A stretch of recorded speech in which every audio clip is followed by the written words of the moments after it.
பரிசுத்த ஆவியானவரே, உம்மை வரவேற்கிறோம். Holy Spirit of God, we welcome you. உம்முடைய பிரசன்னத்தினால் இந்த இடத்தை நீ நிரப்பும்படியாய் கேட்டுக்கொள்கிறோம். We request you to fill this place with your presence, Lord.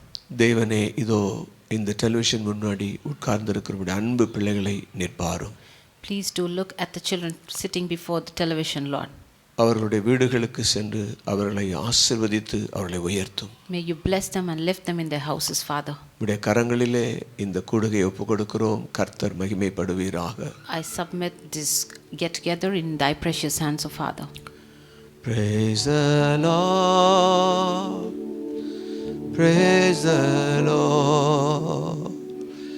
Praise the Lord. Praise the Lord. Praise the Lord. Praise the Lord. Praise the Lord. Praise the Lord. Victory in Jesus' name. Victory in Jesus' name. Victory in Jesus' name. Victory in Jesus' name. Victory in Holy Spirit. Victory in Holy Spirit. Victory in Holy Spirit. Victory in Jesus' name. அருமையான தேவஜனமே, My beloved children of God, கர்த்தருக்கு மிகவும் பிரியமானவர்களே, my beloved children, இப்பொழுது நாம் தேவனை பாடி ஆராதிக்கலாமா? now let us start to sing and worship the Lord. ஆராதித்துக் கொண்டே நம்மை சுத்திகரிக்கலாமா? As we worship, let us all sanctify ourselves. நீங்கள் அதுக்கு தயாரா இருக்கிறீங்களா? Are you all ready for it? இந்த ஊழியத்திலே நீங்கள் ஆசீர்வதிக்கப்படுகிறீர்களா? Are you being blessed through this ministry? நீங்கள் சுத்திகரிக்கும்படி உங்களை பழக்கப்படுத்தி இருக்கிறீர்களா? Have you been getting used to being கர்த்தரும் sanctified? கர்த்தர் உங்களை ஆசீர்வதிக்க வந்திருக்கிறார். God has come to bless you. நாம் ஒருங்கிணைந்து பாடி நாம் ஆராதிக்கலாமா? Now let us all join together and worship the Lord. அந்த மணவாளனை நோக்கி ஆசை மணாளனே அப்படின்னு பாடலாமா? Let us all turn towards the bridegroom and sing this song. ஆமென். நீங்க வாங்க கூப்பிடலாமா? Shall we all call upon him? உங்க மணவாளனை வரவேற்க நீங்க விரும்புறீங்களா? Are you all desiring to welcome your bridegroom? அவர் உங்களை இணைத்துக் கொள்ள விரும்புகிறார். He is ready to join you. அவர் நம்முடைய மகிமையான மணவாளர். He is our glorious bridegroom. ஆசை மணாளனே, ஆமென் நீ வாருமே, ஆவி மணாளியும் அழைக்கும் ஓசையே. ஆசை மணாளனே, ஆமென் நீ வாருமே, ஆவி மணாளியும் அழைக்கும் ஓசையே. ஓ வேகம் வாருமே என் கர்த்தனே, நீ ஆவல் பெருகுதே. அல்லேலூயா கீதங்கள் பாடி பறந்து செல்வோமே. பாடி பறந்து செல்ல பரிசுத்தமா இருக்கிறீங்களா? Are you all holy to fly to the Lord?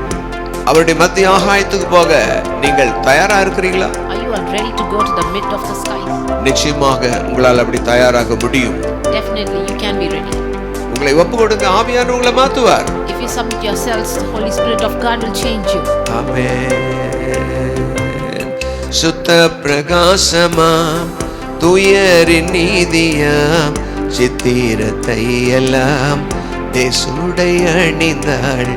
சுத்த பிரகாசமாம் தூயரின் நீதியாம் சித்திரத்தை எல்லாம் தேசுடை அணிந்தாள். ஓ வேகம் வாருமே என் கர்த்தனே, நீ ஆவல் பெருகுதே. அல்லேலூயா கீதங்கள் பாடி பறந்து செல்வோமே. ஆமென். ஹல்லேலூயா. பறந்து செல்லுகிறவர்கள் ஆயத்தமா இருங்க. Those who want to fly, be prepared.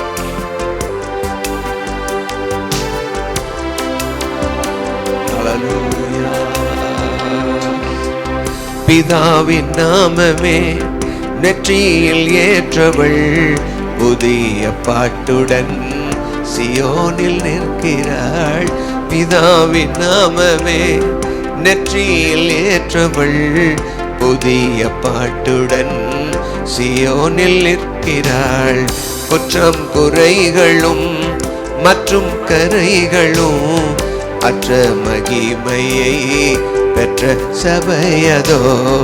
குற்றம் குறைகளும் மற்றும் கரைகளும் அற்ற மகிமையை பெற்றோ சபையதோ. ஓஹோ வேகம் வாருமே என் கர்த்தனே நீ ஆவல் பெருகுதே. அல்லேலூயா கீதங்கள் பாடி பறந்து செல்வோமே. எப்போ நான் காண்பேனோ என் ஆசை ஏறுதே. பொற்பரன் இயேசுவை கண்டு களிக்கவே. எப்போ நான் காண்பேனோ என் ஆசை ஏறுதே.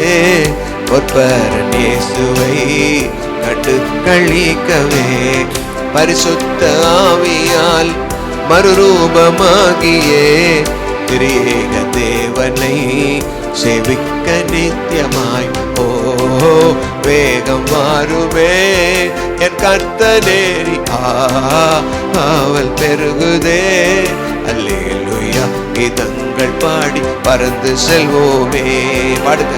ஓ வேகம் வாருமே என் கர்த்தனேரி ஆவல் பெருகுதே. அல்லேலூயா கீதங்கள் பாடி பறந்து செல்வோமே. நாம அவருக்கு நோக்கி கூப்பிடலாமா? Shall we all call upon him? மணவாளனே வாங்க சொல்லலாமா?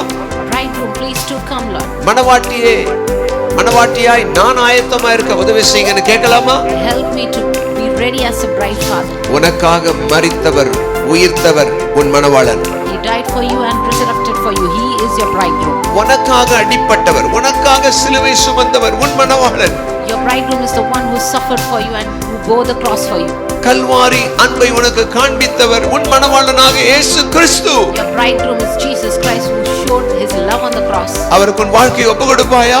Will you all submit your life to him? அவருடைய அன்பிலே எல்லா கவலையும் உன்னால் மறக்க முடியும். You can forget all your troubles in his love. அவருடைய நேசத்திலே உன்னால் எல்லா பாடுகளையும் சுமக்க முடியும். In his love you can bear all the burdens. கிறிஸ்துவின் அன்பை விட்டு நம்மை பிரிப்பவர் யார்? Who can ever separate you from the love of a Lord? அந்த மகிமையிலே நீங்கள் வாழ வேண்டும். You need to live in this glory. அவருடைய அன்பிலே நீங்கள் பிழைக்க வேண்டும். You need to live and sustain in his love. அப்படி இருக்கிற உங்களை கர்த்தர் ஆசீர்வதிக்கிறார். If you are like it, definitely God will bless. உங்கள் பிரச்சனைகளை இன்றோடு கர்த்தர் மாற்றி போடுகிறார். From today on, God is going to change all your problems. உங்களுடைய கண்ணீர் கவலையை கர்த்தர் மாற்ற வந்திருக்கிறார். God is going to change all your tears and lamentations. உங்கள் வாழ்க்கையை கர்த்தருக்கும் சத்தியத்துக்கும் ஒப்புக்கொடுங்கள்.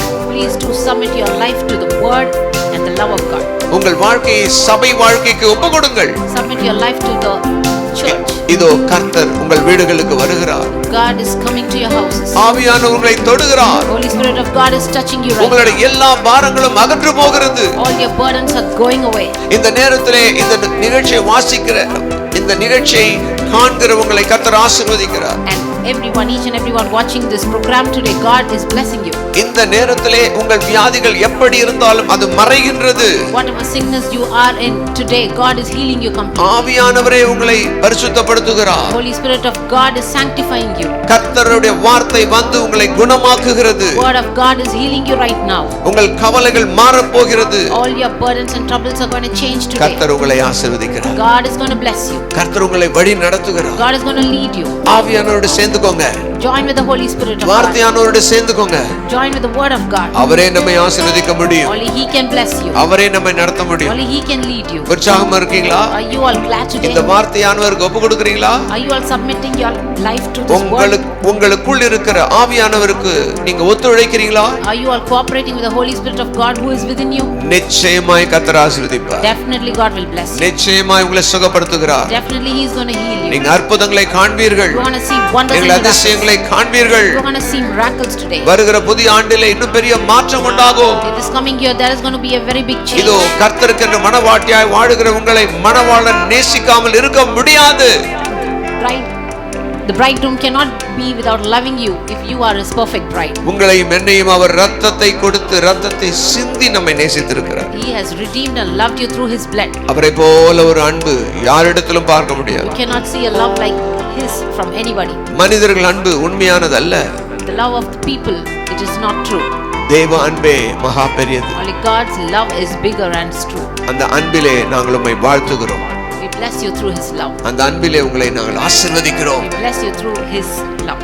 கர்த்தருடைய வருகைக்காக எழும்புங்கள். Rise for his coming. கர்த்தருடைய வருகைக்காக சபையே எழும்பு.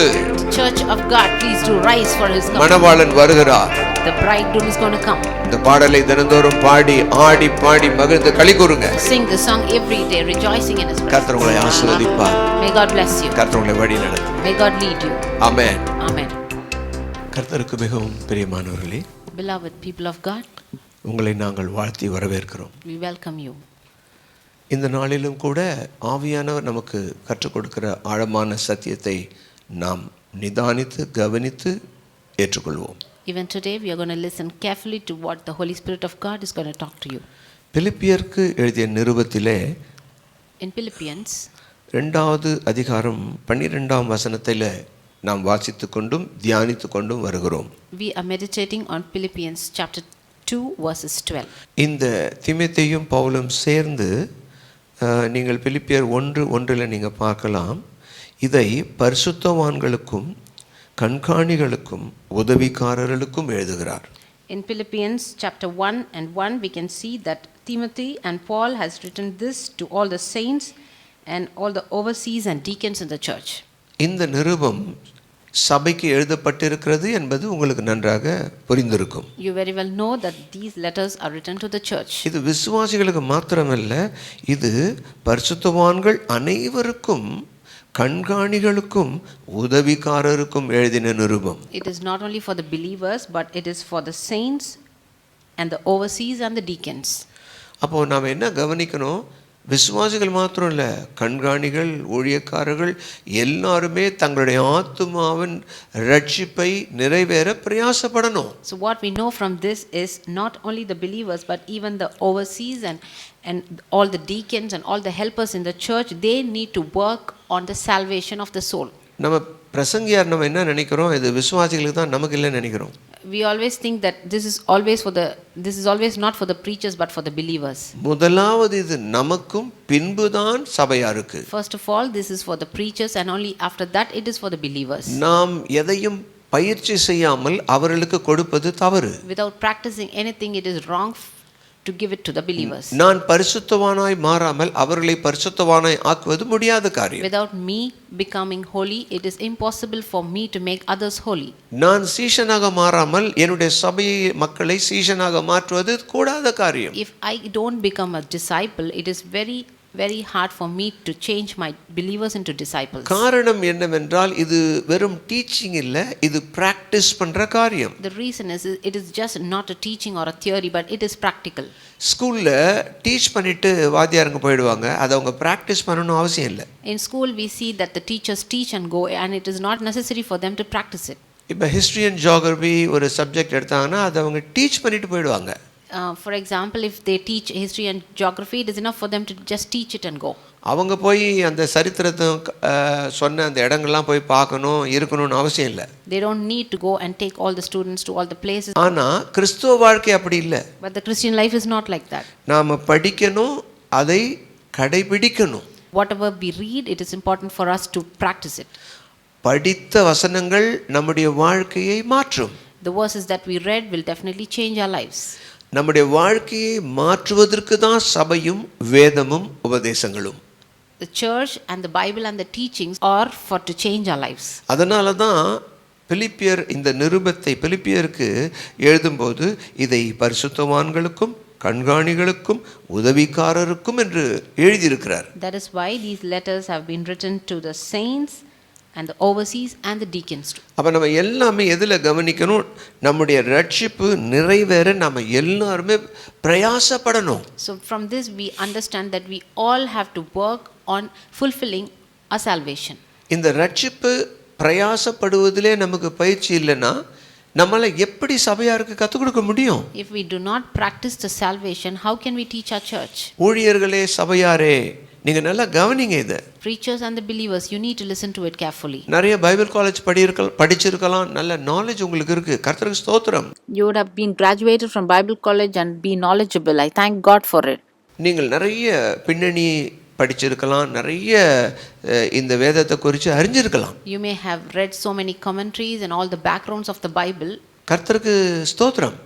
I thank God for it. ஆனா இந்த கட்டளைகளை கீழ்ப்படியலைன்னா நீங்க சீஷனா ஆக முடியாது. But if you do not obey these commandments, you cannot become a disciple. அப்ப சீஷனா ஆகாம நீங்க சபையில என்ன பண்ண போறீங்க? If you don't become a disciple, what are you going to do in the church? இதை தவிர நிறைய வேலைகளை சபையில செய்றோம். And there are also so many other works other than this. ஆத்துமா எப்படி ரட்சிக்கப்பட வேண்டும் என்பதை சொல்லிக் கொடுக்காமல், If you do not teach how to save our souls, அதை விட நிறைய ப்ரோக்ராம்ஸ் சர்ச்சில் இருக்குது இன்னைக்கு. but there are so many programs other than that in the church. நிறைய விழாக்கள் இருக்கு. There are so many functions. நிறைய ஆண்டு விழாக்கள் இருக்கு. There are so many annual celebrations. ஆண்டு விழா 20 வருஷம் நடந்துருச்சு. Annual celebrations have been occurring for every 20 years. ஆனா ஆரம்பத்துல இருந்த விசுவாசி இன்னும் கூட சீஷனா மாறல. But the believer who came to church so many years before, they are still believers. அப்ப அந்த சபை சரியாக இயங்குகிறதா? So do you think the church is working correctly? இல்ல, கர்த்தருடைய பார்வையில அது ஃபெயில் ஆயிடுச்சு. No, not at all. In the sight of the Lord, it is a failure. நமக்கு எல்லா ப்ரோக்ராமை விட எது முக்கியம்? What is important more than all these programs? சத்தியத்தை நாம் பயிற்சி செய்ய வேண்டும். We practicing the word.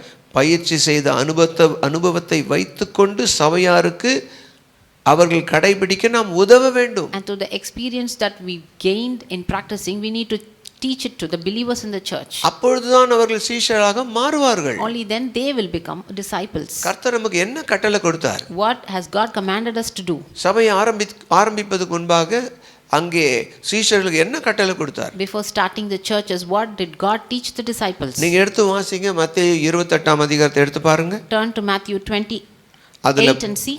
அதுல 18, 19, 20 தயவு செய்து ஊழியர்களும் விசுவாசிகளும் வாசிங்க. All the preachers and believers, please do read 18, 19 and 20. இப்போ நாங்க உங்களுக்காக வாசிக்கட்டுமா? I'm going to read it for you now. மத்தேயு 28ஆம் அதிகாரத்துல தன்னுடைய சீஷர்களுக்கு அவர் ஒரு மீட்டிங் வைக்கிறார். In Matthew chapter 28, we see that God organizes a meeting for his disciples. அவர்களை அவர் பிரியும் முன்பாக சில கடமைகளை அவர் ஒப்புக் கொடுக்கிறார். Before parting from them, he gave some important designations to them. அப்பொழுது 16ஆம் வசனத்துல வாசிக்கிறேன். 11 சீஷர்களும் கலிலேயாவிலே இயேசு தங்களுக்கு குறித்திருந்த மலைக்கு போனார்கள். In verse 16 we see, then the 11 disciples went to Galilee to the mountain where Jesus had told them to go. அங்கதான் பாருங்க அவருடைய மீட்டிங், அவருடைய பொறுப்புகளை அவர் ஹேண்ட் ஓவர் பண்றாரு சீஷர்களுக்கு. So we see in that place God gives each and everybody some charges to do. நல்லா கவனிச்சு பாருங்க. 11 சீஷர்களுக்குமா இல்ல 11 விசுவாசிகளுக்கா? If you listen carefully and see, you find it believers or disciples. அங்க சீஷர்கள் தானே எழுதி இருக்கு. It is written as disciples there. விசுவாசிகளுக்கு எந்த பொறுப்பும் கொடுக்கலையே. No responsibilities are given to the believers. காரணம், கிறிஸ்து தன்னோடு இருந்தவர்களை, விசுவாசியாய் வந்தவர்களை சீஷராக மாற்றினார். The reason is Jesus changed all his believers into disciples. 3 வருஷத்துல தன்னை விசுவாசித்தவர்களை சீஷர்களாக கர்த்தர் மாற்றினார். In all the 3.5 years of his ministry, he changed all the believers into disciples. Within short periodல எந்த அளவுக்கு இரவும் பகலும் அவர் சீஷத்துவத்தில் அக்கறை எடுத்தார் உங்களுக்கு புரியுதா? You can understand from this in such a short time how much God has worked on making them as disciples. அது மாத்திரம் இல்ல, அவங்களை தம் பக்கம் வரவழைத்தார். Not only that, he drew them towards him. இப்போ அவரை பத்தி சொல்றார் 18ஆம் வசனத்துல. Now we see he talks about himself in verse 18. அப்பொழுது இயேசு சமீபத்தில் வந்து அவர்களை நோக்கி, வானத்திலும் பூமியிலும் சகல அதிகாரம் எனக்கு கொடுக்கப்பட்டிருக்கிறது. Then Jesus came to them and said, all authority in heaven and on earth has been given to me. அனுப்புகிறவர் சும்மா அனுப்பல, சகல அதிகாரங்களையும் பெற்றுக்கொண்டுதான் அந்த கட்டளையை தன்னுடைய சீஷர்களுக்கு ஒப்புவிக்கிறார். The one who sent him did not send him just like that, but he has given him all the authority. அப்ப அவருக்கு எல்லா அதிகாரம் இருக்கு. So he had all the authority. அப்ப அந்த அதிகாரத்தை பயன்படுத்துறது யார்கிட்ட கொடுக்கறாரு? So who is he giving all those authorities? அவர் சீஷர்களுக்கு தான் கொடுக்கறாரு. He is giving them to his disciples. காரணம் அவரை போலவே வாழ்வார்கள். The reason is they will all live a life like Jesus. அவர்கள் அவருக்காகவே வாழ்வார்கள். They will live a life for him. அவங்க தான் போதிக்கணும். And only they need to preach it. அவங்க தான் பிரசங்கம் பண்ணணும். And only they need to talk about it. அவங்க தான் இந்த சத்தியத்தை நிறைவேற்ற முடியும். And only they can fulfill this truth. அது மாத்திரம் இல்ல, 19ஆம் வசனத்தை பாருங்க. Not only that, in verse 19 we see, சகல அதிகாரம் கொடுக்கப்பட்டதால் ஆகையால் நீங்கள் புறப்பட்டு போய் சகல ஜாதிகளையும் சீஷராக்கி பிதா குமாரன் பரிசுத்த ஆவியின் நாமத்திலே அவர்களுக்கு ஞானஸ்நானம் கொடுத்து என்று எழுதியிருக்கிறார். Since all the authority is given to them, we see, therefore go and make disciples of all nations, baptizing them in the name of the Father and of the Son and of the Holy Spirit. அப்ப யார் போய் ஞானஸ்நானம் கொடுக்கணும்? So who needs to go and give baptism? யார் போய் ஜனங்களை சீஷராக்கணும்? Who needs to go and change people into disciples? விசுவாசிகளை அனுப்பினால் அவங்க போய் சீஷராக்க முடியுமா? Can you send, if you send the believers, will they go and make them disciples? அவங்க beginner, அவங்க குழந்தைங்க. They are just the beginners and they are just kids. அவங்களால எப்படி சீஷராக்க முடியும்? How can they change them into disciples? நீங்க சீஷர்களை ஊழியத்துக்கு அனுப்புறீங்களா? Are you sending disciples for the ministry? இல்ல விசுவாசிகளை ஊழியத்துக்கு அனுப்புறீங்களா? Or are you sending believers for a ministry? அங்கேயே தப்பு பண்ணிட்டோம். There in that place itself we do a very big blunder. சீஷராக்கி தான் அவர்களை ஊழியத்துக்கு அனுப்பணும். Only after making them disciples you need to send them to ministry. இங்கே அவர் தெளிவாக சொல்லி இருக்கிறார், நீங்கள் புறப்பட்டு போய் சகல ஜாதிகளும் சீஷராக்கி பிதா குமாரன் பரிசுத்த ஆவியின் நாமத்தினாலே அவருக்கு ஞானஸ்நானம் கொடுங்கன்னு சொல்றார். Here it very clearly states, therefore go and make disciples of all nations, baptizing them in the name of the Father and of the Son and of the Holy Spirit. இன்றைக்கு சபைகள் ஏன் எழுப்புதல் இல்லை? Why there are no revival in the churches today? ஏன் இத்தனை லட்சக்கணக்கான சபைகள் இந்தியாவில் இருக்கு, ஏன் எழுப்புதல் வரல? There are so many lakhs of churches in India, but still there is no revival. Why? சபை செய்ய வேண்டியதை தவற விட்டு விட்டது. Because the church did not complete its duty properly. ஊழியர்கள் செய்ய வேண்டியதை மறந்து வேற வேலை செய்றாங்க. The ministers of God have forgotten what they have to do and they do something else. அதனால தான் இன்னை வரைக்கும் இந்தியா எழுப்புதலுக்கு வரல. That is why till today there is no revival in India. நீங்க எத்தனை மீட்டிங் வேணா நடத்துங்க. How many meetings you may conduct. எத்தனை கன்வென்ஷன் நடத்துங்க. How many conventions you may conduct. அதனால சீஷன் ஆக முடியாது. Nobody is going to become disciple because of that. ஒரு சீஷன் ஆனவன் தான் இன்னொருவனை சீஷனாக மாற்ற முடியும். Only a disciple can make another person a disciple. ஊழியரே, Minister of God, பெரிய பெரிய பதவியில் இருக்கிறவங்களே, people in so many big முதலாவது higher நீங்க positions. Zeeshan ஆனீங்களா? First of all, have you become a disciple? அப்பதான் அவங்கள மாத்த முடியும். Only after you become, you can make them. நம்முடைய பணபலத்தாலோ நம்முடைய வரங்களினாலோ With all our money and all the powers we have, நம்முடைய வசதியான திருச்சபையினாலோ with all the sophistications in the churches we have, அவங்கள நீங்க ஒண்ணுமே மாத்த முடியாது. you cannot do anything with that. வருவாங்க, பாப்பாங்க, ஆடம்பரமான சபையை பார்த்து, அலங்காரமான சபையை பார்த்து குதூகலம் அடைவாங்க. They will just come to your church and just admire it and rejoice in it. என்னோட வாழ்க்கையில் நான் நிறைய பேர் பார்த்துருக்கேன், பிறந்தது முதல் மரிக்கிற வரை அவர்கள் விசுவாசியாக மரித்திருக்கிறார்கள் என்று என்னால் சொல்ல முடியும். I have seen in my lifetime, I've seen so many people coming as believers and still dying as believers itself. ஆனால் விசுவாசியாக நான் திரைப்படத்துறையில் இசையமைப்பாளனாக இருந்தேன். But as a believer, I was a music director in a cine field. திரைப்படத்துறையிலே நான் recording பண்ணும்போது இந்த வசனம் என்னை மாற்றினது. When I was working in the cine field, this verse changed me. என்னை அங்கிருந்து வெளியில இழுத்து கொண்டு வந்தது இந்த பரிசுத்த ஆவியின் வல்லமை. The power of the Holy Spirit drew me out from that place. நான் சினிமால இருந்திருக்கலாம், பணம் சம்பாதிச்சிருக்கலாம், புகழ் பெற்றிருக்கலாம், ஆனா ஒரு பிரயோஜனம் எனக்கு கிடையாது. I would have earned so much money and fame in that cine field, but there is no worth of it. 20 வருடங்களுக்கு முன்பாக 1999 ஆண்டிலே என்னை கர்த்தர் நவம்பர் மாதத்திலே சந்தித்தார். 20 years before, in month of November, God touched me. அந்த நாளிலே நான் தொடப்பட்டேன், இந்த வேதத்துக்கு இழுக்கப்பட்டேன், நான் ஊழிய பாதைக்கு வர கர்த்தர் கிருபை செய்தார். On that day God touched me and I came to ministry and God led me. நான் என்னால சரியாக சொல்ல முடியும், இந்த வேதமும் ஆவியானவர் தான் என்னை மறுரூபப்படுத்தினார். I can very clearly say this Bible and the Holy Spirit of God transformed me completely. வேற யாரும் என்னை மாத்தல. No one other than that. அதே மாதிரி தான் உங்களுக்கும். Just like that. நீங்கள் விசுவாசியா இருந்தாலும், even if you are a believer, ஊழியக்காரரா இருந்தாலும், even if you are a minister of God, இந்த வசனத்தின்படி நாம் சீஷராக மறுரூபமாக வேண்டும். we need to transform as a disciple, as in this verse. அது மாத்திரம் இல்ல, 20ஆம் வசனத்தை நல்லா கவனிச்சு பாருங்க. Not only that, in verse 20 you should very clearly listen. நான் உங்களுக்கு கட்டளையிட்ட யாவையும் அவர்கள் கைக்கொள்ளும்படி அவர்களுக்கு உபதேசம் பண்ணுங்கள். And teaching them to obey everything I have commanded you, and surely I am with you always to the very end of the age. இது கவனிச்சு பாத்தீங்களா? Did you listen to this carefully? கர்த்தராக இயேசு கிறிஸ்து புதிய ஏற்பாட்டிலே கற்றுக் கொடுத்த கட்டளைகளை அவர்களுக்கு தெளிவாக போதிக்க வேண்டும். You should very clearly teach them the commandments that God has given in the New Testament. அவர் கொடுத்த கட்டளைகள் தான் உபதேசம். All his commandments are the teachings. அந்த உபதேசம் தான் அவர்களை மாற்றும். Only those teachings will change them.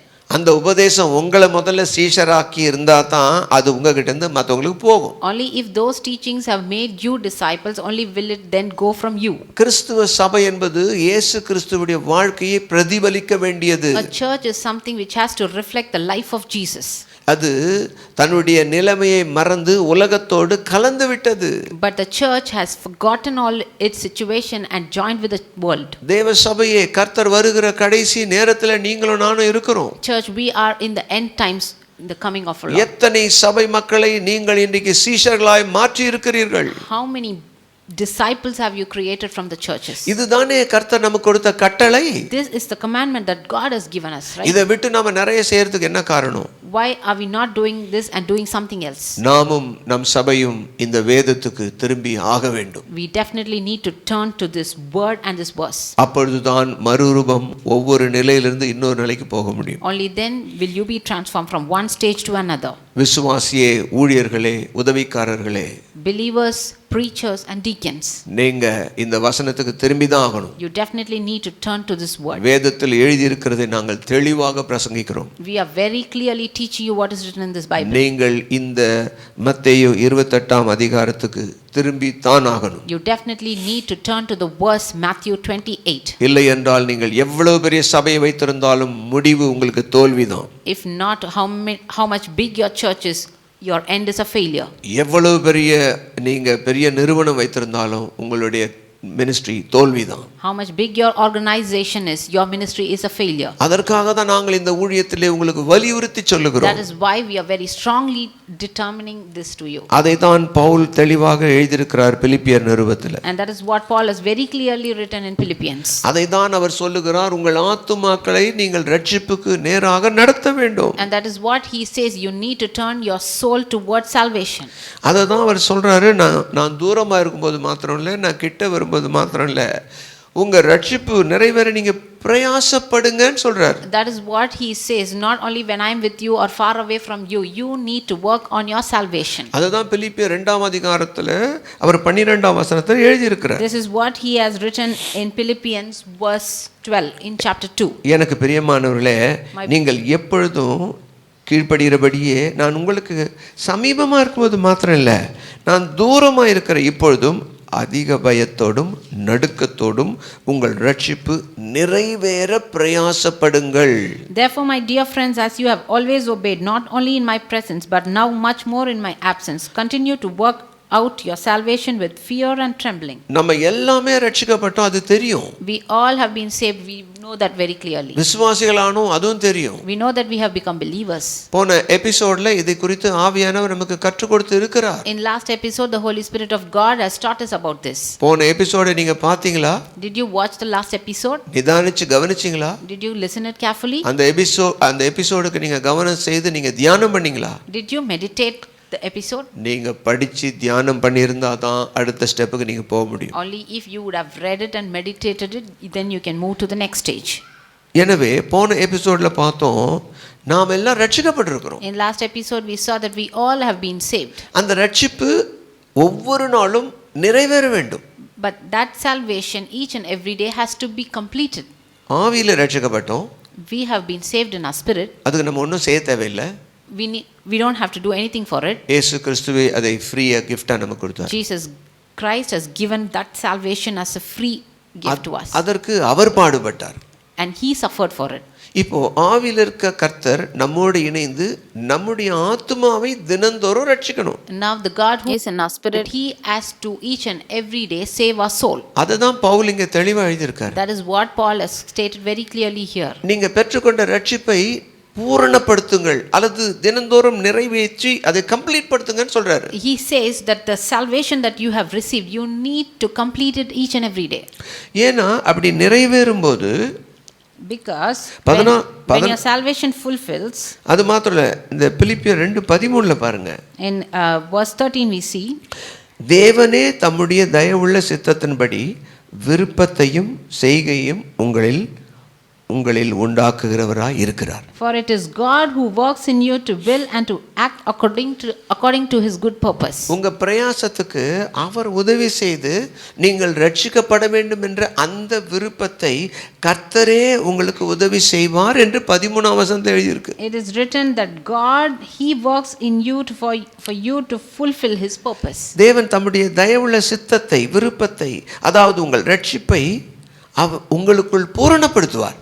God will fulfill the good purpose that he has given inside. அதுக்கு நம்ம என்ன பண்ணணும்? What you need to do for it? தினந்தோறும் அவரோடு ஆவியானவரோடு கண்டிப்பாக நேரத்தை செலவு பண்ண உட்காரணும். Each and every day definitely you need to spend time with the Holy Spirit of God. தினந்தோறும் வேதத்தை வாசிக்கணும். Each and every day you need to read the Bible. வாரம் தவறாமல் சபைக்கு சென்று சத்தியத்தை மனதார கேட்டு ஏற்றுக்கொள்ள வேண்டும். Every week you should attend the churches and listen to the word of God very carefully. ஏற்றுக்கொண்ட அந்த சத்தியத்துக்கு உங்களை ஒப்பு கொடுத்து ஜீவிக்க வேண்டும். And also to the word that you have heard, you have to submit yourselves and live a life accordingly. அப்பதான் நம்முடைய ஆவியில இருக்கிற ரட்சிப்பு ஆத்துமாக்கு வந்து ஆத்துமாவை அது ரட்சிக்கும். Only then the salvation that you received in your spirit will come to your soul and your soul will be saved. பாருங்க, தாவீது, அதாவது சங்கீதத்துல ஒரு வசனத்தை நாங்க வாசிக்கிறோம். We can see a verse in Psalms. சங்கீதம் 119 எடுத்து பாருங்க. Turn to Psalms 119. அதுல 25வது வசனத்தை நான் வாசிக்கிறேன். I will read verse 25 for you.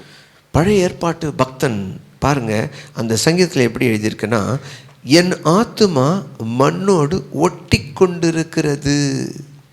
The man of God in the Old Testament has written, I am laid low in the dust. பாருங்க எவ்வளவு வெளிப்பாடு அவங்களுக்கு. அவருடைய ஆத்துமா மண்ணோடு ஒட்டிக்கிட்டு இருக்கான். See what a revelation he has got. He says, I am laid low in the dust. என்ன அர்த்தம்? அவருடைய ஆசை இந்த உலகத்தின் மேல் ஒட்டிக்கிட்டு இருக்கான். What is the meaning of it? It says that his desire has stuck to this world. உங்க ஆத்துமா எப்படி இருக்கு? How is your soul? உங்க ஆத்துமா மண்ணோடு ஒட்டி இருக்கா இல்லையா? Is your soul stuck in the mud? அந்த காலத்திலேயே இவர் எழுதியிருக்காருன்னா, He has written in that old age. இந்த காலத்துல நம்மை சுற்றி எல்லாமே மண்ணா தான் இருக்கு. And today in this world we see everything around us is a dust. இந்த உலகத்தின் ஆசா பாசங்களை உங்களால அந்த மண்ணை உங்களை விட்டுட முடியுமா? Can you leave that desires of the world? விட்டு தான் ஆகணும்னு இங்க தேவன் சொல்றாரு. But God says you definitely need to leave all this. நாம் பரலோகத்துக்கு போறோங்க. We are the ones going to heaven. நாம பரலோக வாசிகள். We are the ones who belong to the heaven. நாம இந்த மண்ணான உலகத்துல ஒட்டிக்க கூடாது. We should not be stuck in this world. எதுல எப்படி ஒட்டிக்கிறோம்? How are we stuck? ஒரு Dress-ஐ பார்த்தா மண்ணோட ஒட்டிக்கிறோம். If we see a dress, we are stuck to the world. Fashion designing, ஒரு ஃபேஷனை பார்த்தா உலகத்தார் போற மாதிரியே நம்ம போட்டுக்கணும் நம்ம ஆத்துமா விரும்புது. If we see something fashionable, then we desire to wear like that. உலகத்தார் பாருங்க, ஒரு ஆட்டம் டான்ஸ் ஆனா அது மாதிரியே நம்ம கிறிஸ்டியன் பாட்டு அது மாதிரியே டான்ஸ் ஆடணும்னு விரும்புது ஆத்துமா. Your soul desires to dance for Christian songs just like how the worldly people dance. உலகத்தாருக்கும் நமக்கும் வித்தியாசமே கிடையாது. There is no difference between us and the worldly people. அப்படி என்ன அர்த்தம்? Then what does it mean? உன்னுடைய இருதயம் உலகத்தில் இருப்பவையும் இச்சைகளையும் அசுத்தங்களையும் ஆவலாய் விரும்புகிறது. It means that your soul desires all that all the dust of this world. இப்ப பிரச்சனை என்ன உனக்குள்ள? Now what is the problem inside you? உன் ஆத்துமா தான் உனக்கு பிரச்சனையே. Your soul is your problem. உன் ஆத்துமாவை ரட்சிப்புக்குள்ள நடத்தலைன்னா நீ பரலோகத்துக்கு வர வாய்ப்பே If கிடையாது. you do not lead your soul to salvation, you can never enter the heaven. உன் ஆத்துமாவை நீ காப்பாற்ற வேண்டும். You need to save your soul. உன் ஆத்துமாவை தான் பாவத்துல தள்ளுது. Only your soul pushes you to the sin. இந்த ஆத்துமாவை எப்படி நீ கண்ட்ரோல் பண்ணுவ? How will you control the soul? குதிரைக்கு பாத்தீங்களா ஒரு கடிவாளம் போட்டுருப்பாங்க. Have you seen horses wearing blinders? அது மேல உட்கார்ந்து இருக்கிறவன் அதை நல்லா ஓட்டுவதற்கு அந்த கடிவாளம் தேவை. The horse racer needs those blinders to ride the horse. அதே போல நம்ம ஆத்துமாவை கண்ட்ரோல் பண்றதுக்கு. Just like that, even something has been given to our soul to control it. நம்ம வெளியில போகும்போது When we go out, இந்த கடையெல்லாம் பார்க்கும் அந்த ஆத்துமா. your soul sees all around it. அந்த கடையில இருக்க எல்லா ட்ரெஸ்ஸும் வாங்கிக்கணும்னு ஆசைப்படும். And it sees all the things in the shop and it decides to buy everything of it. ஒரு ரெஸ்டாரண்ட்டுக்கு போகும்போது If you go to a restaurant, அதில் உலகத்தாரெல்லாம் அப்படியே விழுந்து சாப்பிடுவாங்க. you see all the worldly people just sit and eat ஏன் like, மண்ணோடு ஒட்டிக்கிறாங்க அவங்க. because they all stick to the world. அவங்க மண்ணு தான் இன்னும். They are still the mud of this world. அவங்களுக்கு ரட்சிப்பு கிடைக்கல. They did not receive any அவங்க salvation. செய்கிறாங்கன்னா பரவாயில்ல. If they do like that, then it's okay. நீ ஆவியில ரட்சிக்கப்பட்ட பிறகு கூட அந்த மண்ணோட நீ ஒட்டணும்னு ஆசைப்படுறியே. But even after you being saved in your spirit, if you still desire to stick in the world, உனக்குள் ஏற்படுகிற இந்த தவறு எதிலிருந்து வருகிறது என்பதை நீ கண்டுபிடிக்கணும். then you need to find out from where this mistake starts. அதுதான் உன் ஆத்துமாவுடைய ஆசை. That is the desire of your soul. அந்த ஆத்துமாவ ஆசையை நீ தவிர்த்து அந்த ஆத்துமாவை நீ தான் காப்பாற்றணும். Avoid all the desires of your soul and you need to save it. உங்க ஆத்துமாவை உங்க பாஸ்டர் காப்பாற்ற முடியாது. Your pastor cannot save your soul. உன் ஆத்துமாவை நீ தான் காப்பாற்றணும். Only you can save your soul. அதற்கு தான் பவுல் சொல்றாரு அந்த ஆத்துமாவில ரட்சிப்பு நடக்க நீ பிரயாசப்படுன்னு சொல்றாரு. That is what Paul says. You need to work on the salvation of your soul. யார் இந்த ஆத்துமாவை காப்பாற்ற முடியும்? Who will save your soul? அதே 25ஆம் வசனத்துல 119 எழுதி இருக்கு பாருங்க. உமது வசனத்தின்படி என்னை உயிர்ப்பியும். Verse 25, preserve my life according to your word. பாத்தீங்களா? Did you see it? உமது வசனத்தின்படி என்னை ஆத்துமாவில் உயிரடைய செய்யும். Preserve my life according to your word. ஆவியிலே நம்ம ஆவியை உயிர்ப்பித்துட்டாரு. God came into our spirit and he has saved our இப்போ spirit. நம்முடைய வேலை என்ன? அவரோட தியானம் பண்றது, அவரை ஜெபிக்கிறது, அவரோட அவர் கவனிக்கிறது. Now what is our work? We need to listen to him carefully. We need to meditate on him and sit in his presence. ஆவியானவர் ரெடியா உள்ள வந்துட்டாரு. Holy Spirit of God has already come inside you. உன் வேலை என்ன? What is your work? அந்த வசனத்தை படிக்க உன் கண்களை அந்த வேதத்துக்கு நேராக கொண்டு போய் நிறுத்தணும். It is your duty to turn your eyes to the word of God. உலகத்தில் நீ பார்க்கிற மாயையை பார்க்கும்போது இந்த வசனம் சொல்லணும், ஓ இது மாயை, இது மாயை, இதை நம்பாதே என்று நீ அறிந்திருக்கணும், படிச்சிருக்கணும். When you see the fake things in this world, your eyes and your inner being should tell you that this is fake. நீ பிரசங்கி புத்தகத்தை படிச்சிருக்கணும். You should have read Ecclesiastes. அப்ப நீ இந்த மாதிரி உலகத்துல போகும்போது அந்த வசனம் உன்னை ஞாபகப்படுத்தும், இது மாயை என்று உனக்கு கற்றுக் கொடுக்கும். Only then these verses will remind you that these are all fake. அப்ப நம்முடைய ஆத்துமாவை எப்படி கண்ட்ரோல் பண்றது? And how can you control your soul? பரிசுத்த ஆவியானவரோடும் வார்த்தையானவரோடும் தான் கண்ட்ரோல் பண்ண முடியும். Only with the help of the Holy Spirit of God and the word of God can you control. வேற வழியே கிடையாது There is தேவஜனமே. no other way, my beloved children. வேதத்தை தினமும் வாசிக்கணும், நேசிக்கணும். Each and every day you need to read the Bible and love the Bible. சபையிலே ஒழுங்காக உன்னுடைய ஊழியக்காரருக்கு மேய்ப்பருக்கு நீ கீழ்ப்படியணும். You should very much obey to your preacher. 8 மணி நேரம் ஸ்கூல்ல உட்கார்ந்து படிக்கிறதுக்கு மாத்திரம் தெரியுதே. You know to sit in your school for 8 hours and study. வாத்தியார்கிட்ட ஒழுங்கா உட்கார்ந்து கத்துக்கிட்டு வேலைக்கு போகணும்னு மட்டும் தெரியுதே. You very well know that you need to sit and study and get a good job. உன்னுடைய மேய்ப்பர்கிட்ட உட்கார்ந்து படிச்சு நீ பரலோகம் போகணும்னு தெரியலையா? But don't you know that you need to sit to your pastor and learn everything from him to go to heaven? மாயையான இந்த உலக வாழ்க்கைக்கு நீ இவ்வளவு பிரயாசப்படுகிறாயே. You are working so much for this fake world. நல்லா படிக்கணும், நல்லா வேலை செய்யணும், சம்பாதிக்கணும், வீடு கட்டணும், இந்த உலகத்தின் மேல இந்த மண்ணிலேயே ஆசைப்படுறிய. you desire so much of this world, to study well, to get a good job and build a very good house. ஆனால் ஆவியானவரும் வேதமும் உன்னை விண்ணுக்கு தான் ஆசைப்பட வைப்பார். But the Holy Spirit of God and the word of God will desire a life for you that doesn't belong to this world. அதுதான் இந்த உலக கல்விக்கும் வேத கல்விக்கும் வித்தியாசம். That is the difference of the education of this world and the education of the Bible. உன்னை ஒப்பு கொடுப்பாயா? Will you surrender இந்த yourself? வசனத்துக்கு கீழ்ப்படிய ஒப்பு கொடுப்பாயா? Will you surrender to obey to this word? அப்பொழுது உன் வாழ்க்கை மணவாட்டியாய் மாறும். Only then your life will be changed into a bride. நேற்று கூட பார்த்தோம், நம்ம முக்கியமான ஒரு ரோமர்ல 7ஆம் நிருபத்துல நம்ம வாசிச்சோம். In last episode we saw in Romans chapter 7. அதுல உங்கள போராட்டங்களை குறித்து ஆவியானவர் நமக்கு விளக்கினார். In that verse, Holy Spirit of God very well explained to you about all your sufferings. ஒவ்வொரு நேரத்திலும் ஆத்துமா இப்படி தான் நம்மகிட்ட தகராறு பண்ணும். Each and every minute this is how our soul fights with us. அந்த ஆத்துமாவை கண்ட்ரோல் பண்றதுக்கு நம்ம எங்க இருக்கணும்? Where should we be to control that soul? வசனத்துல இருக்கணும். We should be on the word of God. வசனத்தை படிச்சிருக்கணும். You should have read the word of God. அந்த வசனம் தான் உன் ஆத்துமாவை இழுக்கும். And only that word of God will draw you out.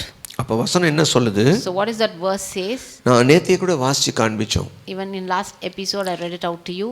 எனக்குள்ளே ஆவியானவர் என் ஆவியில இருக்கிறார். Holy Spirit of God is inside me in my spirit. அதே வேளையில என்னுடைய சரீரத்துல பாவம் வல்லமையாய் வாழுது. At the same time the sin lives inside me with all its power. இதை நீங்க திருப்பி திருப்பி வீட்ல போய் வாசிச்சு பார்க்கணும். You should read it again and again in your houses. ரோமர் 7ஆம் அதிகாரம் ஒரு மகிமையான அதிகாரம். Romans chapter 7 is such a glorious chapter. அத பல நூற்றுக்கணக்கான முறையில் நீ வாசிச்சு தியானம் பண்ணியிருக்கணும். You should have read it thousands of times and meditated it so many times. இல்லாட்டி உன்னால இந்த ரகசியத்தை புரிஞ்சுக்க முடியாது. Otherwise you can never understand its secret. இப்போ நான் மறுபடியும் வாசிக்கிறேன் பாருங்க ஆங்கிலத்திலேயே. Now I will read it to you again. 18ஆம் வசனம் வாசிக்கிறேன். Romans 7 verse 18. I know I am rotten through and through so far as my old sinful nature is concerned. No matter which way I turn, I can't make myself do right. I want to, but I can't. When I want to do good, I don't. And when I try not to do wrong, I do it anyway. பாருங்க, நாடகா English எழுதியிருக்கு, நான் தமிழில் சொல்கிறேன். என்னால் முடியல, நான் நல்லதை தான் நினைக்கிறேன், நான் பரிசுத்தமாக வாழ நினைக்கிறேன். ஆனால் நான் உலகத்துக்கு போகும்போது, கடைக்கு போகும்போது, ஹோட்டலுக்கு போகும்போது, அந்த சுச்சுவேஷன் வரும்போது எனக்குள்ளே இருக்கிற பாவத்தன்மை, என்னுடைய பழைய சுபாவம் என்னை பாவத்துக்கு நேராய் ஆசைக்கு இழுக்குதே. அதுதான் இங்கே எழுதியிருக்காரு ஆங்கிலத்திலையும். என்னால் முடியல. அப்போ உன்னால் முடியாதுன்னு தெரிஞ்சுதானே இயேசு கிறிஸ்து உனக்குள்ளே வந்து உன்னோட ஆவியில் தங்கி இருக்கிறார். இது உனக்கு புரியல? God knows very well you cannot control yourself. That is why he has come inside you to control you. அது என்னுடைய பாவ பிரமாணத்துக்கு பாருங்க, வெளியிலே பாவம், உலகமெல்லாம் பாவம், எல்லா இடத்துலையும் பாவம். We see that sin is everywhere. It is outside, it is inside of you and it is all around you. வெளியில மட்டும் இருந்தா நீங்க தப்பிச்சுக்கலாம். If the sin is just outside of you, you can escape from it. ரட்சிக்கப்பட்டிருந்தாலும் அது உன்னுடைய சரீரத்துல, உன்னுடைய அவயவத்துல இருக்குதே. But even after you being saved, it is inside you in your body. அதனால தான் நேத்து சொன்னோம், நல்ல ஒரு கணவன் மனைவி சந்தோஷமா இருக்க விரும்புறாங்க. That is why we said in the last episode, the husband and wife desires to live a happy life. அவங்களே ஆட்டோமேட்டிக்கா சண்டை போட்டுக்கறாங்க. But automatically they start to fight. அப்புறம் மன்னிப்பு கேக்குறாங்க. And they ask forgiveness to each other. திருப்பி சண்டை போட்டுக்கறாங்க. And again they fight. இந்த தினசரி இப்படிப்பட்ட ஒரு விழுந்து விழுந்து எழுகிற வாழ்க்கைக்கு என்ன அர்த்தம்? And what is the reason for this life which is not stable? அவர்களுக்குள் ஆவியானவர் இருக்கிறார் என்று அறியவில்லை. It means that they are not knowing that Holy Spirit of God is living inside them. அவர்களுக்குள் பாவம் வல்லமையாய் உயிரோட அவங்களுக்கு எதிராக கிரியை செய்வது என்பதையும் அறியல. They do not know that the power of the sin is working against them inside them. அந்த பாவ வல்லமை தன்னுடைய அவயவங்கள்ல சரீரத்துல உயிரோடு இருக்குதுன்ற ரகசியமும் தெரியல. And they do not know that the power of sin, it is alive inside them. இந்த ஊழியத்திலே அதை தான் ஆவியானவர் வெளிச்சம் போட்டு உங்களுக்கு காட்டுகிறார். In this ministry, through this ministry, God wants to reveal it to you. உனக்கு தெரியணும், உன்னுடைய எதிர்ப்பு உன்னால முடியலையே அப்படின்னு நீ ஏற்றுக்கொள்ளணும். அதற்கு தான் ஆவியானவர்ட்ட ஓடி வரணும். You should accept that you cannot work against it, and only then you should run to the Holy Spirit of God. உன்னால முடியாதுன்னு ஏத்துக்கணும். You should accept that you cannot fight against it. நிச்சயமா முடியாத காரணம் உனக்குள்ள பாவம் வல்லமையா கிரியை செய்தே. You can definitely not work against it because பாவம் செய்யற பாவம் செய்யற கை காலு கண்ணு மூக்க வெட்டி போட்டுருவியா? Sin is inside of you in its full power. Can you all cut all the parts of your body which work against ஆண்டவர் you? தான் சொல்றாரு, உன் கண்ணு உனக்கு விரோதமா துரோகம் செஞ்சா கண்ணை பிடிங்கி போட்டுருன்றாரு. God says if your eyes work against you, he says then just pluck it out and throw. உங்களால பிடிங்கி போட முடியுமா? Can you do it? கண்ணில் இருக்கிற இச்சையை எடுக்க சொல்லி கர்த்தர் பேசுகிறார். But God says to take all the lust that is inside your அதற்கு eyes. தான் கர்த்தருடைய ஆவியானவரே இயேசுவே உனக்குள் வந்து வாழ்ந்துட்டு இருக்கிறாரு. That is why the Holy Spirit of God and Jesus Christ, they have come inside you to live in. இப்படிப்பட்ட இயேசு கிறிஸ்துவோடு நீ நேரம் செலவு பண்ணலனா எப்படி நீ தப்பிக்க முடியும்? And if you don't spend time with Jesus Christ who lives inside you, how can you escape from it? ஆவியானவரோடு நீ தினமும் ஓடி கேட்டு கதறி என்ன பலப்படுத்துங்க நீங்க அழலனா எப்படி நீ இதில இருந்து தப்பிக்க முடியும்? If you do not cry upon the Holy Spirit of God to save you from it, how can you ever escape? தேவஜனமே இது முடியவே முடியாது. Beloved people of God, this will never happen. சபை ஊழியரே இதை ஜனங்களுக்கு நீங்க கற்றுக் கொடுக்கலனா அவங்களால மாற முடியாது. Preachers and ministers, if you do not teach this to your church, change will never occur. இதற்காக தான் கர்த்தர் சபையை ஸ்தாபித்தார். This is why God established his churches. இதற்காக தான் இந்த ரகசியங்களை அவங்களுக்கு கற்றுக் கொடுக்கும்படி ஒப்புக்கொடுத்தார். This is why God has given you to reveal the secrets to them. இந்த சத்தியத்தை கற்றுக் கொடுப்பதில் சீஷராக்குவதில் நீங்கள் உண்மையா இருக்கீங்களா? Are you all true to the work that has been assigned to you to make them as இல்லனா disciples? நிச்சயமா உங்களை கணக்கு கேட்பார், நீங்க தப்பிக்கவே முடியாது. If not, God will definitely question you about this and you கர்த்தர் can உங்களை never escape it. எச்சரிக்கிறார். God is warning you. உங்கள் கையில கொடுக்கப்பட்ட ஆத்துமாக்களுக்கு உபதேசம் செய்து அவர்களை சீஷராய் மாற்றவில்லை என்றால், If you do not change the souls that has been given to you and make them into his disciples, கர்த்தருடைய கரத்திலிருந்து நீங்க தப்பிக்கவே முடியாது என்பதை நான் எச்சரிக்கிறேன். you can never escape from the hand of God, and I am warning you about it. சபை என்பது மணவாளனுக்காக அலங்கரிக்கப்படுகிற அருமையான கொடுகை. Church is the gathering where the believers have to be transformed into the beautiful than brides of மணவாளனுக்காய் Jesus. அலங்கரிக்கப்பட்ட சபை என்ற பாடலை நாம் பாட போகிறோம். Now we are going to sing a song stating that we are the brides of his God. கிறிஸ்து மீண்டும் வரப்போகிறார். God is going to come again. அவருக்காக மணவாட்டிகள் ரெடியா இருக்கணும். Jesus is coming again and his brides have to be ready. அந்த மணவாளருக்காக ஆத்துமாக்கள் அலங்கரிக்கப்பட்டிருக்கணும். The souls should be prepared and be ready for the coming of their bride. என்ன அலங்காரம்? பரிசுத்த அலங்காரம். What are the decorations? It is the decorations of holiness. பரிசுத்த வாழ்க்கை. A holy life. சுவிசேஷ வாழ்க்கை. A life of the gospel. கர்த்தருக்காக வாழுகிற அர்ப்பணிக்கப்பட்ட வாழ்க்கை. A life that has been totally surrendered to God. இந்த நிகழ்ச்சியை பார்த்து கொண்டிருக்கிற ஜனங்களே, நீங்கள் அப்படி வாழ்றீங்களா? People watching this episode, are you living a life இல்லை like that? என்றால் நீங்கள் நிச்சயமாக அவருடைய வருகையிலே கோட்டை விடுவீர்கள். If not, definitely you will be left back in his உங்க coming. வாழ்க்கையை கர்த்தருக்கு என்று ஒப்பு கொடுக்கவில்லை என்றால் தேவஜனமே நீங்கள் கைவிடப்படுவீர்கள். If you do not surrender your life to God, definitely you will be left back. கர்த்தருக்காக நீங்கள் உங்களை ஆயத்தம் பண்ணவில்லை என்றால் வருகைக்கு ஆயத்தமாக முடியாது. If you are not preparing yourself, you can never be prepared for இந்த his coming. பாடலை பாடி தேவனுக்கு ஒப்பு கொடுத்து நாம் ஆராதித்து முடிக்கலாம். Now let us all sing this song and submit ourselves to God. தன் மணவாளனுக்காய் அலங்கரிக்கப்பட்ட அருமையான புதிய எருசலேமை குறித்து பக்தன் இப்படி எழுதியிருக்கிறான். This song is written about Jerusalem, which is getting ready and being decorated for the coming of the bride. அருமையான பாடலை சபையில எழுதி கொடுத்திருக்கிறார்கள். Such a beautiful song has been given to us. பாடலாமா? Shall we all sing? நீங்க ரெடியா இருக்கீங்களா? Are you all ready? மணவாளனோடு சேர்ந்து கொள்ள விரும்புறீங்களா? Are you all desiring to join your bridegroom?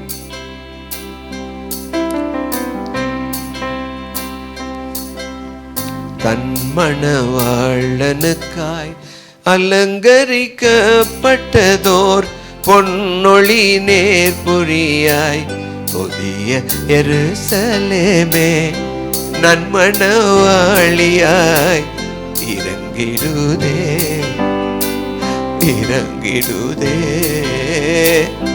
தன் மணவாளனுக்காய் அலங்கரிக்கப்பட்டதோர் பொன்னொளி நேர்புரியாய் புதிய எருசலேமே நன்மணவாளியாய்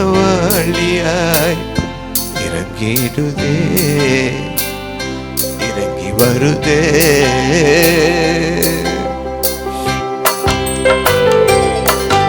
புதிய எருசலேம் உனக்காக ஆயத்தம் பண்ணி இருக்கிறார். The new Jerusalem is become ready. அழகான நகரம். There is a beautiful place. நீ அதிலே வாழ வேண்டும். You need to live in it. ஆயத்தமா இருந்தால் வாழலாம். If you are ready, you can live it.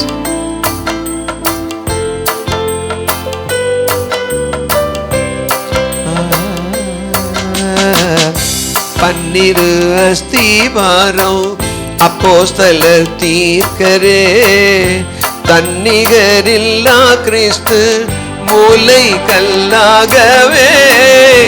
பன்னிரு அஸ்திபாரம் அப்போஸ்தலர் தீர்க்கரே, தன்னிகரில்லா கிறிஸ்து மூலை கல்லாகவே.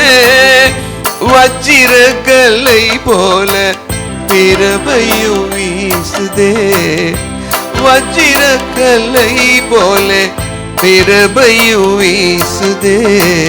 வசித்திடுவார் தேவன் நிதம் அதிலே, வசித்திடுவார் தேவன் நிதம் அதிலே. தேவ மகிமையே அதில் ஒளி வீசுதே, தேவாட்டு குட்டியதில் மங்கிடா விளக்கே. தேவ மகிமையே அதில் ஒளி வீசுதே, தேவாட்டு குட்டியதில் மங்கிடா விளக்கே. ராக்காலமே இல்லாத இன்பரின் நகரே, ராக்காலமே இல்லாத இன்பரின் நகரே. இணையற்ற கர்த்தரின் கைப்பணி, இணையற்ற கர்த்தரின் கைப்பணி. தன் மணவாளனுக்காய் அலங்கரிக்கப்பட்டதோர் பொன்னொழி நேர்புரியாய் புதிய எருசலேமே, தன் மணவாளனாக இறங்கிடுதே, இறங்கிடுதே. ஒப்பு கொடுக்கலாமா? அந்த மணவாளனின் புதிய எருசலேமுக்கு வர ஆயத்தமாய் இருக்கிறாய்? Are you ready to go to the Jerusalem, the bride? அந்த புதிய எருசலேம் அழகுக்கு எந்த மாயையும் இணை இல்லை. There is no fakeness in the new Jerusalem. உனக்காக ஆயத்தம் பண்ணப்பட்டிருக்கிற அந்த புதிய எருசலேமை நோக்கி பார். Look upon the new Jerusalem that has been created for you. உனக்காக உன்னுடைய மணவாளன் ஆயத்தமாய் இருக்கிற அந்த வீட்டை பார். Look upon the house that your bridegroom has prepared for you. சீயோனின் மேலும் புதிய எருசலேமின் மேலும் ஆசை கொள். Desire upon Zion and the new Jerusalem. உன் ஆத்துமா புதிய எருசலேமை ஆசிக்கட்டும். Let your soul desire the new Jerusalem. அங்க ராக்காலமே இல்லை. There is no night there. இரவும் பகலும் தேவனும் ஆட்டுக்குட்டியாருடைய வெளிச்சத்தில் நீ உலாவ போகிறாய். You are going to live in the light of the காலகாலமாய் அங்கே புதிய எருசலேம் நீ வாழ போகிறாய். You are going to live an eternal life in the new Jerusalem. நீ ஒப்பு கொடுப்பாயா? Can you all submit yourself? உன் ஆத்துமாவை இந்த உலக வாழ்க்கைக்கு எடுத்து விலக்கி காப்பாயா? Will you save your soul from this dirty world? உன்னை கொண்டு போவதற்கு உன் ஆத்துமா மணவாளர் உன் ஆவியிலே தங்கி இருக்கிறாரே, அது புரிகிறதா? Your bridegroom is staying inside you in your spirit to take you with him. உன் பரிசுத்த ஆவியானோடு சேர்ந்து கொண்டு சத்தியத்தின்படி வாழ்வாயா? Will you join with the Holy Spirit of God and live a life according to the Bible? அப்படிப்பட்ட உங்களை கர்த்தர் ஆசீர்வதிக்கிறார். If you are submitting for it, God is going to bless அப்படிப்பட்ட you. மணவாளியை கர்த்தர் ஆசீர்வதிக்கிறார். Brides who want to live a life like that, God is blessing you. மணவாளியே உன் கர்த்தருக்கு உன்னை ஒப்புக்கொடு. Bride of God, please do submit your life. மணவாட்டியே உன் சத்தியத்துக்கு உன்னை ஒப்புக்கொடு. Bride, surrender to the word. கர்த்தர் உம்மை ஆசீர்வதிப்பார். God will bless you. கர்த்தர் உன்னை பலப்படுத்துவார். He will strengthen you. இவ்வளவு நாள் நீ வேதத்தை விட்டு விலகி இருக்கலாம். These many days you may be avoiding the Bible. இந்த நிமிஷத்துக்கு ஒப்புக்கொடு. But in this second, please do இந்த surrender புதிய yourself. எருசலேமுக்குள் நீ கடந்து வருவாய். You will definitely get into சீயோனுக்கு கடந்து போவாய். You will definitely enter. நிலையான நகரத்துக்கு ஆபிரகாம் காத்திருந்தாரே, நிலையான நகரத்துக்கு Abraham காத்திருந்தாரே. Abraham was waiting for the land that was promised. உன்னையும் காத்திருக்க செய்த ஆவியானவருக்கு ஸ்தோத்திரம். Even today, ஆவியானவர் மகிமைப்படுவாராக. may the Holy Spirit of God be உன்னுடைய glorified. வாழ்க்கை ஆசீர்வதிக்கப்படுவதாக. Your life be blessed. God bless you.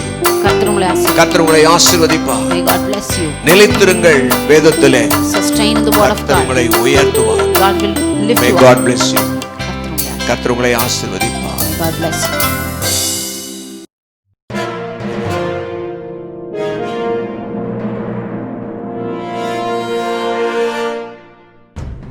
His Grace Music International Media Production presents Word and Worship by Jesus Christ Coming Soon Ministries on Adisayam TV.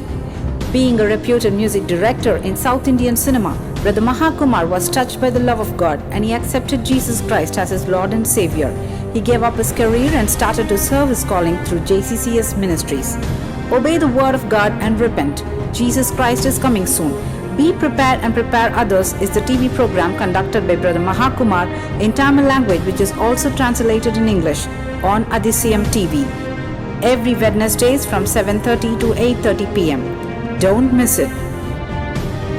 To contact us, call 98411-80885, 9962850502. Jesus Christ is coming soon. God bless you.